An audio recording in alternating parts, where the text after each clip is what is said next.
Hello everyone, hope you all doing great. तो चलिए इस वीडियो के माध्यम से हम परक्विजिट्स को आगे समझते हैं और देखते हैं नेक्स्ट परक्विजिट का टॉपिक, जिसको बोलेंगे हम लीव ट्रेवल असिस्टेंस यानी LTA। ठीक है, लीव ट्रेवल असिस्टेंस। ठीक है, ये कवर होता है आपका अंडर सेक्शन 10 सब क्लॉज 5 के अंदर। मतलब जो एग्जेम्पशन का बेनिफिट मिलेगा वो आपका सेक्शन 10 सब क्लॉज 5 के अंदर कवर होता है। तो देखिए, नाम से ही पता चल रहा है लीव ट्रैवल असिस्टेंस यानी मदद। ठीक है, सो ये होता क्या है लीव ट्रैवल असिस्टेंस? ये एक एम्प्लॉयर अपने एम्प्लॉय को और उसकी फैमिली को बेनिफिट, एक असिस्टेंस देता है ताकि वो लीव ले सके अपना, और कहीं पे भी पूरे भारतवर्ष में एनी प्लेस इन इंडिया उसे सर्विस के दौरान घूमने का मौका देता है। और कुछ केसेस में आफ्टर रिटायरमेंट और टर्मिनेशन ऑफ द सर्विस भी उसे घूमने का मौका देता है कहीं पे भी, बट विद इन इंडिया में। ठीक है, so what is a leave travel assistance?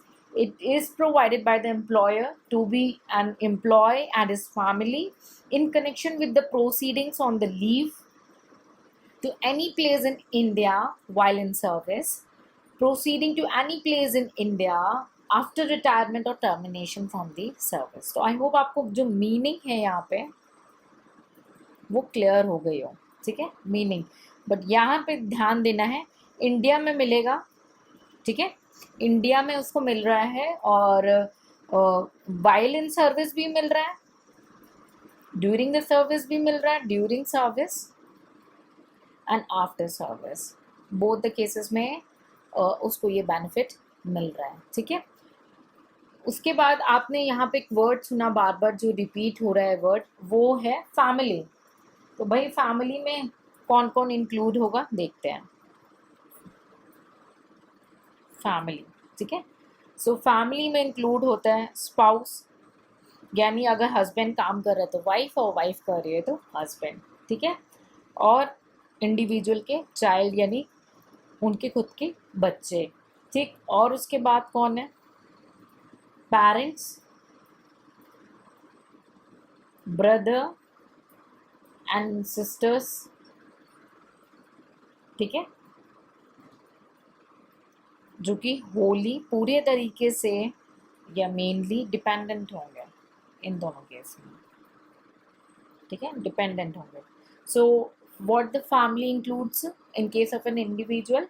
It includes the spouse and the children of the individual, the parents, brothers and sisters of the individual, or any of them wholly or mainly dependent on the individual। ठीक है, तो parents, brother and sister के case में dependency की बात की गई है। ठीक है, तो चाइल्ड में क्या सारे ले लेना है? अडॉप्टेड चाइल्ड भी ले लेना है? यस, चाइल्ड में स्टेप चाइल्ड और अडॉप्टेड चाइल्ड दोनों को ही इंक्लूड किया जाता है, और एक अमेंडमेंट आया था उससे इसको क्लैरिफाई किया गया है कि चाइल्ड में दोनों चाइल्ड को ले लेंगे। और अगर चाइल्ड जो है born out of multiple birth है आफ्टर द फर्स्ट बर्थ, तो उनको वन बर्थ ही मानेंगे। ठीक है, क्योंकि दो बच्चों को मिलता है। तो ये पहले भी मैंने आपको बताया कि अगर पहला बच्चा सिंगल और उसके बाद ट्विंस होते हैं तो उस ट्विंस को भी वन काउंट करते हैं। ठीक है, बट अगर पहले ट्विंस हो गए तो फिर उसके बाद नेक्स्ट बच्चे को नहीं लेंगे, पहले दोनों को ही काउंट करेंगे इंडिविजुअली। ठीक है, सो लीव ट्रेवल असिस्टेंस की मीनिंग क्लियर हो गई आपको, फैमिली की मीनिंग क्लियर हो गई, चाइल्ड की मीनिंग क्लियर हो गई। अब चलते हैं हम सेकेंड जो मेन पॉइंट है वो है कंडीशंस। क्या कंडीशंस हम सेटिस्फाई करेंगे कि हमें लीव ट्रेवल असिस्टेंस का एग्जेम्पशन मिल जाएगा? ठीक है, तो ऐसी कौन कौन सी कंडीशन है? तो आपके यहाँ सामने मैं 4 कंडीशंस मेंशन करूँगी। First condition is individual, citizen और नॉन सिटीजन दोनों हो सकता है। ठीक है, और उसको ये बेनिफिट मिल सकता है LTA का जो कि एम्प्लॉयर ने दिया है। ठीक है, लेकिन कितने ड्यूरेशन में? Twice in a block of 4 years, sorry 4 calendar years हम बोल देते हैं। 1 second, 4 calendar years। ठीक है, तो पहली कंडीशन क्या हो गई? An individual being a citizen as well as a non-citizen can avail the benefit of leave travel assistance which is offered by the employer twice in a block of 4 calendar year। यानी 4 calendar year का एक box बनाएंगे, block लेंगे, उसमें कई भी मतलब 2 बार का आप असिस्टेंस ले सकते हैं, ठीक है। Second, current block of 4 year is applicable. अभी जो करंट केस में जो है ब्लॉक वो क्या है, 2016-17 के लिए। अगर 2016-17 के लिए हम ब्लॉक देखना है प्रीवियस ईयर के लिए, तो 2014 से लेकर 2017 तक है, ठीक है। ये ब्लॉक चलेगा 16-17 के लिए। और 2000 आपका 17, 14, 15, 16, 17, 17 तो हो गया, 18, 19, 20, 2021 तक ये ब्लॉक चलेगा आपका करंट ईयर के केस में, है ना। उसके बाद individual has not avail the benefit twice in a block of 4 years, the first LTA availed in the next 4 year block can be taken for the previous block, यानी carry forward allowed है blocks का, ठीक है। और exemption है available केवल 2 surviving बच्चों को मिलेगा जो कि बॉर्न हुए हैं, 2 चाइल्ड जो कि बॉर्न हुए हैं कब, 1 अक्टूबर 1998 के बाद, ठीक है। और जो बॉर्न हुए हैं उससे पहले 1 अक्टूबर 1998 से पहले, तो उस केस में कोई रिस्ट्रिक्शन नहीं है। उसके बाद जो बॉर्न हुए हैं उन केस में रिस्ट्रिक्शन है, ठीक है। तो फिर से कंडीशन देख लें। अगर आप देखें तो कंडीशन 2 ही हैं आपके सामने। पहली है कि 2 छुट्टी ले सकते हैं 4 कैलेंडर ईयर के ब्लॉक में, और दूसरी बच्चों को लेकर के। अदरवाइज जो है वो उनको एक्सप्लेन कर रही है, ठीक है। उसके बाद अभी मैंने मीनिंग समझ लिया, आपने दोनों कंडीशन समझ ली। नेक्स्ट इंपॉर्टेंट पॉइंट, हम कंप्यूट कैसे करेंगे इस एग्जेम्पशन को, कंप्यूटेशन कैसे होगा एग्जेम्पशन का। तो देखिए मूवमेंट के बहुत सारे क्राइटेरियाज हैं, ठीक है। तो अभी हम जो है वो कैलकुलेट करेंगे द मैक्सिमम अमाउंट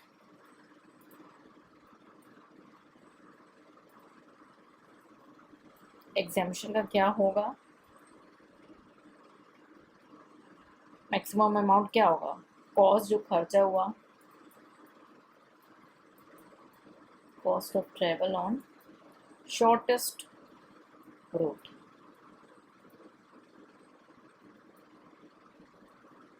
ठीक है। तो शॉर्टेस्ट रूट का कैसे कैलकुलेट करेंगे, अगर मेरा मोड ऑफ मूवमेंट क्या है, एयरवेज है, मैं हवाई जहाज से चल रहा हूँ, ठीक है। ठीक है, कौन सी इकोनॉमी क्लास में, बिजनेस क्लास का एग्जेम्पशन नहीं है भाई साहब, इकोनॉमी क्लास में चल रहा है, तो जो ट्रैवल चार्जेस होंगे शॉर्टेस्ट रूट के लिए वो मान लिए जाएंगे, ठीक है। अगर ट्रेन से चल रहे हैं तो इसमें भी फर्स्ट क्लास एसी का मिल जाएगा, चलो बढ़िया बात है, ठीक है। जो भी शॉर्टेस्ट रूट का होगा, फिर और कोई रिकॉग्नाइज्ड होना चाहिए, ठीक है। और कोई रिकॉग्नाइज्ड ट्रांसपोर्ट हो, ठीक है। तो और कोई रिकॉग्नाइज्ड ट्रांसपोर्ट होता है तो उसमें डीलक्स क्लास ले लेंगे, ठीक है। उसमें भी शॉर्टेस्ट रूट कंसिडर कर लेंगे, ठीक है। और अगर और कोई ट्रांसपोर्ट और अनरिकॉग्नाइज्ड केस में आ जाता है तो उसमें भी फर्स्ट क्लास एसी का फेयर ले लेंगे, जो रेलवेज के अकॉर्डिंग है ना फर्स्ट क्लास एसी का, वो कंसिडर कर लेंगे, ठीक है, शॉर्टेस्ट रूट का, ठीक है। तो अमाउंट टैक्सेबल क्या हो जाएगी, अमाउंट टैक्सेबल क्या हो जाएगी,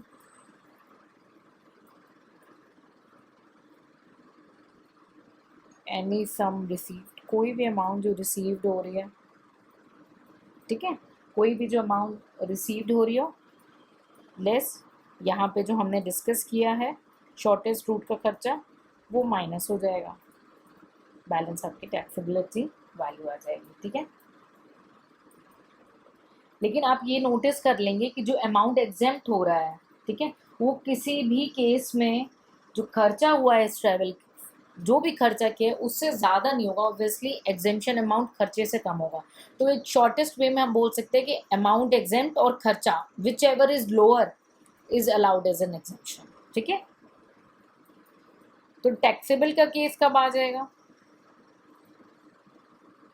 टैक्सेबल का केस तब आएगा जब हम लीव ट्रेवल जो हमें कंसेशन मिला है उसको हम इनकैश करा रहे हो विदाउट परफॉर्मिंग जर्नी, मैंने हमने जर्नी नहीं ली है और हमने उसे एनकैश करा लियो, तो वो जो इनकैशमेंट वैल्यू होगी वो टैक्सेबल हो जाएगी, फुल्ली टैक्सेबल हो जाएगी, ठीक है। और दूसरे केस में कब टैक्सेबिलिटी आती है, कोई और जो अदर एक्सपेंसेस हैं, कोई भी अदर एक्सपेंसेस फेयर के अलावा, फेयर नहीं है, फेयर के अलावा कोई भी अदर एक्सपेंसेस एम्प्लॉयर हमें रीइंबर्स कर रहा है, ठीक है, लाइक बोर्डिंग लॉजिंग वगैरह आपका, तो वो भी फुल्ली टैक्सेबल हो जाएगा, ठीक है। और अगर एम्प्लॉयर मेरे को जो रूट का मेरा खर्चा, शॉर्टेस्ट रूट का खर्चा देखते हैं, अगर शॉर्टेस्ट रूट खर्चे से ज़्यादा पेमेंट कर रहा है तो एम्प्लॉयर जो है पे in excess of shortest route cost, shortest route का जो कॉस्ट था, तो वो जो एक्सेस अमाउंट होगी वो आपकी टैक्सेबल हो जाएगी लीव ट्रैवल असिस्टेंस के बेस में। तो चलिए एक क्विक रिवीजन कर लेते हैं। मीनिंग सबसे पहले आपने देखनी है, तो आपने लीव ट्रैवल असिस्टेंस की मीनिंग देखी कि ये कहीं पे भी भारत में ही प्रोवाइड किया जाएगा, एम्प्लॉयर और उसकी फैमिली को मिलेगा ये असिस्टेंस, ठीक है। सर्विस के दौरान भी मिल सकता है, सर्विस के बाद भी मिल सकता है। और फैमिली और चाइल्ड की मीनिंग देखी, फैमिली में स्पाउस और चाइल्ड तो वैसे ही आ रहे हैं, और बाकी ब्रदर सिस्टर एंड पेरेंट्स जो हैं वो डिपेंडेंट्स होने चाहिए, होली और मेनली होने चाहिए। चाइल्ड में आपका क्या है, दोनों तरीके के बच्चे आ जाएंगे, अपने भी आ जाएंगे, स्टेप चाइल्ड भी आ जाएंगे, अडॉप्टेड चाइल्ड भी आ जाएंगे, ठीक है। और चाइल्ड अगर मल्टीपल बर्थ है तो उस केस में क्या होगा, अगर पहला सिंगल बच्चा है फिर मल्टीपल बर्थ है तो तीनों आ जाएंगे, और अगर पहला मल्टीपल बर्थ है तो उन्हीं दोनों को केवल लिया जाएगा, ठीक है। कंडीशन क्या है कि 2 बार ही असिस्टेंस ले सकते हैं 4 साल के ब्लॉक में, ठीक है। और दूसरी कंडीशंस क्या है, केवल 2 ही बच्चे ले सकते हैं, ठीक है, जो कि बॉर्न है आफ्टर 1 अक्टूबर 1998 के बाद, उससे पहले में कोई लिमिट नहीं है, ठीक। नेक्स्ट जो थर्ड पॉइंट है, हमने पहला मीनिंग देख लिया, ठीक है, फिर हमने कंडीशंस भी देख लिए। अब हम कंप्यूट कैसे कर रहे हैं, कंप्यूटेशन है कि आपके शॉर्टेस्ट रूट का कॉस्ट है, एयरवे में आपका इकोनॉमी क्लास ले रहे हैं, ट्रेन में फर्स्ट क्लास, रिकॉग्नाइज ट्रांसपोर्ट में आपका डीलक्स क्लास, और अदर में आपका एसी, अगर रेलवे का जो फर्स्ट क्लास का कॉस्ट है, ठीक है। तो इसका लेकिन शॉर्टेस्ट रूट का खर्चा देखेंगे, ठीक है। तो टैक्सेबल अमाउंट क्या होगी, जो अमाउंट हमें रिसीव हुई है एम्प्लॉयर से, लेस जो हमने खर्चा ऊपर टेबल में दिखाया, मतलब टेबल के हिसाब से जो बैलेंस अमाउंट आपकी टैक्सेबल हो जाएगी, ठीक है। किसी भी केस में जो है, जो एग्जेम्प्ट अमाउंट है वो खर्चे से ज़्यादा नहीं होनी चाहिए। ऑब्वियसली अगर आपके पॉकेट से, एम्प्लॉय की पॉकेट से 100 रुपये खर्चे हो रहे हैं और एम्प्लॉयर ने आपको 200 दिया है, तो एग्जेम्पशन केवल 100 रुपये का मिलेगा, जो खर्चा हुआ है वहाँ तक सीमित रहेगा, ठीक है, बैलेंस टैक्सेबल हो जाएगा। तो किस केस में टैक्सेबल होगा, कौन कौन से केस में टैक्सेबिलिटी हो रही है, ठीक है, किस केस में टैक्सेबल होगा। एक, जब हम जर्नी परफॉर्म नहीं करेंगे और हम उसे एनकैश करा लेंगे तब फुली टैक्सेबल होगा। और दूसरा केस कि अदर कोई एक्सपेंस एम्प्लॉयर हमें रीइंबर्स कर रहा है, लाइक आपका बोर्डिंग एंड लॉजिंग वगैरह, वो भी फुली टैक्सेबल हो जाएगा। या अगर हमें एम्प्लॉयर जो हमारे खर्चे या टेबल से ज़्यादा पेमेंट कर रहा है, एक्स्ट्रा अमाउंट पेमेंट कर रहा है, तो वो जो डिफरेंस वगैरह वो भी टैक्सेबल हो जाएगा as a leave travel assistance. I hope आपको ये कॉन्सेप्ट क्लियर हो गया, उसमें और कुछ डिटेल एक्सप्लेन करने को नहीं है। फुल फ्लेज क्वेश्चन का पार्ट बनता है, जनरली इंडिविजुअली ये टॉपिक कभी नहीं आता।